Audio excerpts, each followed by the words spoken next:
ನೀನು ಆ ಪಾಪ ಎನ್ಕೋದು ನೀನ್ ಯಾಕಪ್ಪ ಕೊಲೆಗಾರನಾಗ್ತೀಯ? ಅವನು ಮಾಡುವ ಆ ಪಾಪಕ್ಕೆ ಒಂದಲ್ಲ ಒಂದು ದಿನ ಅವನು ಸರ್ವನಾಶ ಆಗಿ ಆಗ್ತಾನೆ. ಇರ್ಲಿ ಬಿಟ್ಬಿಡು. ಏನು ಹೇಳ್ತಿರಮ್ಮ? ಇಂಥ ರಾಕ್ಷಸರು ಹೀಗೆ ಬದುಕೊಂಡು ಬಿಡ್ತಾರೆ.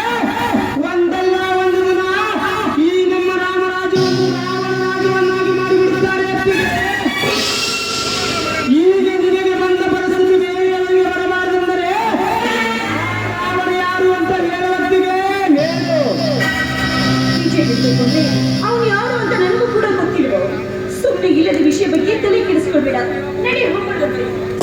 ಅಖಿಲಮ್ಮ ನಿನ್ನ ಕೈ ಬಯಲು ಕೇಳಿಕೊಳ್ಳುತ್ತೇನೆ. ಈ ನನ್ನ ದೇವತೆ ಯಾರು ಅಂತ ಹೇಳುವತ್ತಿಗೆ ಹೇಳು.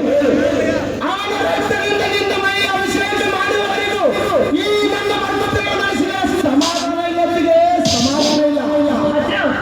ನೀನು ಇದೇ ರೀತಿ ಮಾತ್ರ ಮುಂದುವರಿಸಿದ ನಿಜವಾದ್ರೆ ನಿನಗೆ ನಿನ್ನತ್ತಿಗೆ ಆಣೆ ಆಗಿದೆ ಅಷ್ಟೇ. ತಪ್ಪು ದೊಡ್ಡ ತಪ್ಪು ಮಾಡಿಬಿಟ್ಟೆ. ಇಲ್ಲದ ವಿಷಯ ಬಗ್ಗೆ ತಲೆ ಕೆಡಿಸ್ಕೊಳ್ಬೇಡ.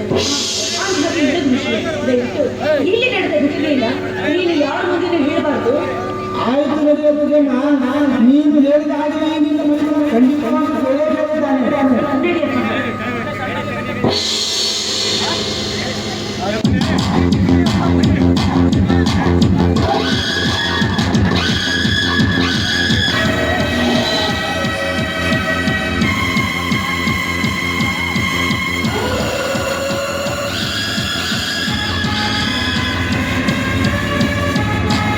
Hey, hey, hey, hey.